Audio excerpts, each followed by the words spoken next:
Hello children, आज हम करेंगे रिवीजन ऑफ टर्म 1।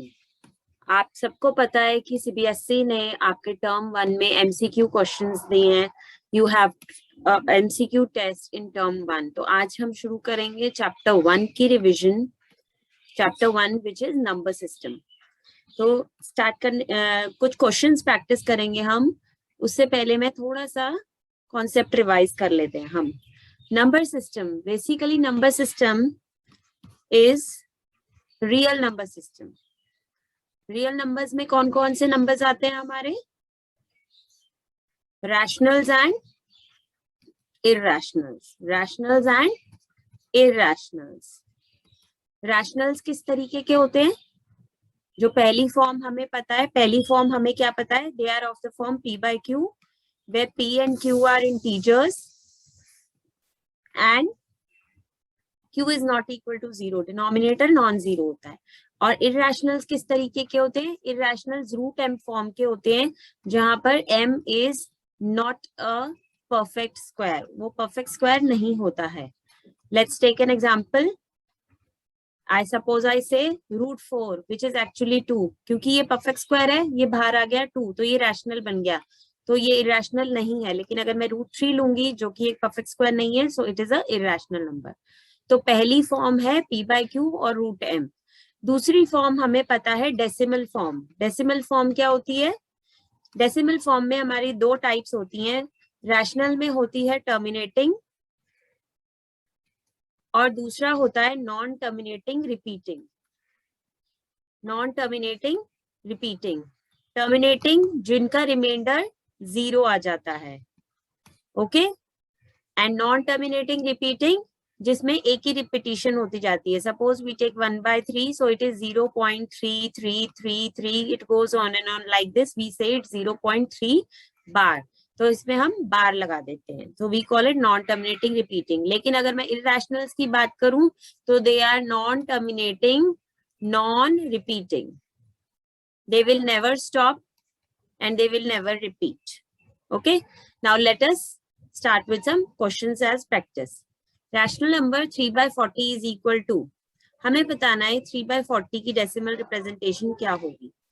इसको हम डिवाइड ना करने की बजाय हमने एक क्वेश्चन करा था एक्सरसाइज में, जिसमें हमने ये देखा था कि रैशनल नंबर्स में, इन रैशनल नंबर्स द डिनोमिनेटर, अगर आपका denominator of the form 2 to the power n और 5 to the power m form का होता है, देन दे आर टर्मिनेटिंग। इसका थोड़ा बहुत यूज हम करेंगे, जैसे यहाँ पर मैं 3, इसको 8 into 5 लिख सकती हूँ, विच आई कैन राइट एज 3/2 का क्यूब into 5। अब मैं क्या चाहती हूँ कि अगर नीचे 10 का क्यूब बन जाएगा तो मैं बहुत इजीली डेसिमल रिप्रेजेंटेशन कर सकती हूँ।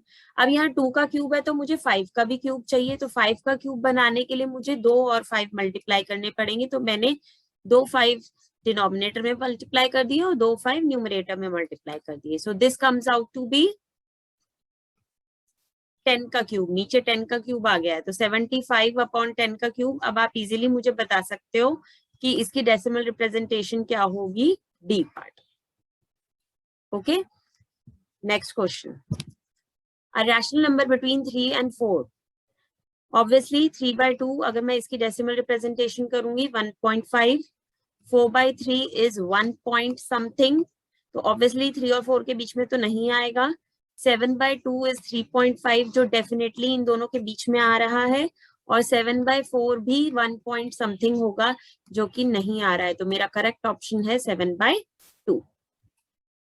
Next, rational number between 3/5 and 4/5। First exercise में हमने इस तरीके के क्वेश्चंस करे थे, जिसमें कि हम rational numbers between 2 rational numbers निकालना सीखा था। तो उसमें क्या कंडीशन होती है कि डिनोमिनेटर सेम होना चाहिए, और अगर मुझे उनके बीच में नहीं मिल रहे हैं नंबर्स तो हम उसको एक्सपैंड कर देते हैं। अब यहाँ पर देखिए 3/5 and 4/5, डेफिनेटली 7/5 कहीं भी 3 और 4 के बीच में नहीं आता है, तो this option is wrong. Okay, now let's come to 10। आप देखो यहाँ सबके नीचे 10 है, तो मैं इन दोनों के डिनोमिनेटर्स को भी 10 कर दूं, तो into 2 in the numerator and denominator, so मुझे क्या मिल जाएगा 6/10 and 8/10। तो ऑब्वियसली आपको क्या दिख रहा है, इन दोनों के बीच में कौन सी ऑप्शन करेक्ट है, 7/10। Next, rational number between half and 3/4।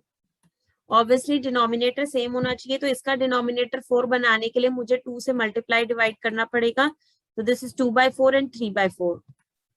लेकिन 2 और 3 के बीच में तो कोई भी नंबर नहीं आता, इनमें से 2, 5, 4, 1 मुझे बीच में चाहिए, बिटवीन चाहिए, तो फिर मुझे अपना वो बढ़ाना पड़ेगा। ये तो कैंसिल हो गया क्योंकि इसका डिनोमिनेटर 1/4 है। ऑब्वियसली मैं यहाँ पर 8 वाले को कंसिडर करते हुए यहाँ पर मल्टीप्लाई और डिवाइड कर देती हूँ 2 से, फिर देखते हैं क्या होगा, क्योंकि 4 से 5 बनाना और 3 बनाना पॉसिबल नहीं है। सो 4/8 एंड 6/8, तो डेफिनेटली मुझे 5/8 मेरा ऑप्शन मिल गया जो इन दोनों नंबर्स के बीच में आता है। Next question, which of the following is not a rational number. मैंने आपको बताया था रैशनल नंबर्स किस तरीके होते हैं, p/q फॉर्म के। Rationals are of the form p/q and irrationals are of the form √m, जहां पर m should not be a perfect square. अगर आप यहाँ देखो तो ये √2, यस इट इज √m, जहां पर m परफेक्ट स्क्वायर नहीं है, तो ये रैशनल नंबर नहीं है। 0 is a rational, 0 is a rational. Why? ये हमने 8th क्लास में भी पढ़ा था, 0/1. I can write 0 as 0/1 which is of the form p/q.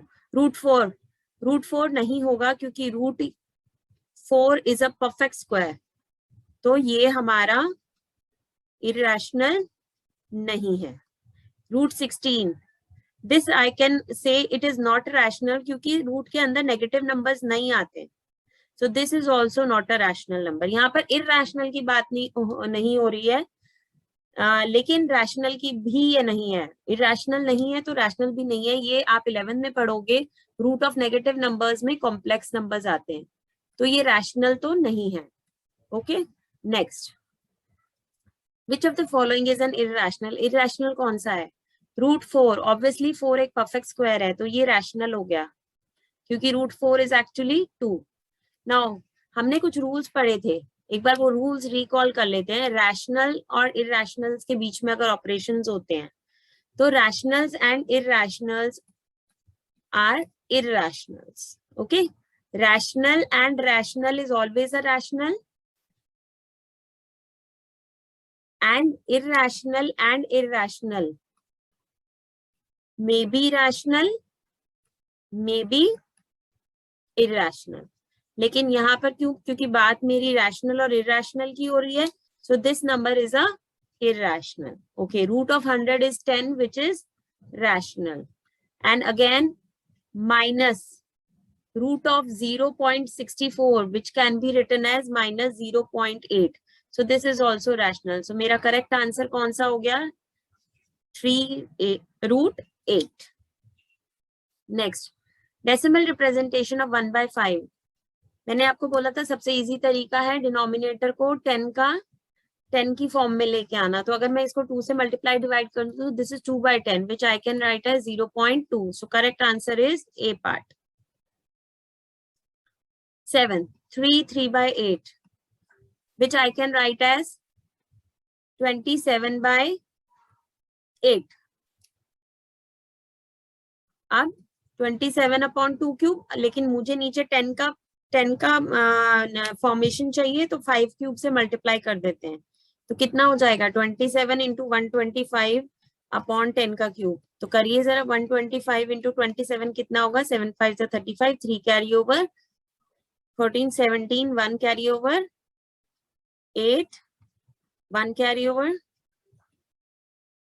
2, so it will be 5 7 3 3 7 5. So 3375 or 3 decimal place 3.375. So my answer B is correct. 5/6. अब 5/6 में क्या हो रहा है, नीचे बेस 10 नहीं बन सकता क्योंकि 6 is 3 × 2. तो मुझे यहाँ पर लॉन्ग डिविजन का ही सहारा है, यहाँ पर मुझे प्रॉपरली डिविजन करनी पड़ेगी। So this is 0.6, 8 6 are 48, 20 3 are 18, 20 बार बार यही आएगा, सो it is bar bar 3 repeat होता चला जाएगा, तो 0.833 बार। रादर इसको आप दोनों ही कह सकते हो, 3 बार और 3 बार एक ही बात है। 0.8333333 or 0.83333 like this also it will be the same thing. Next, decimal representation of 8/27. Again this is 3 cube. यहाँ पर मेरे को 10 का बेस बनाना पॉसिबल नहीं है, तो मुझे लॉन्ग डिवीजन ही करनी पड़ेगी 8/27। अगर आप ध्यान से देखो यहाँ पर सारी ऑप्शन सेम है, 296 296 296। सिर्फ मुझे ये जज करना है कि बार कहाँ लगेगा। तो 0 पॉइंट सबसे पहले 80, सो 2 जा 54, सो इट विल बी 26, फिर 27 9 जा 243, then 170,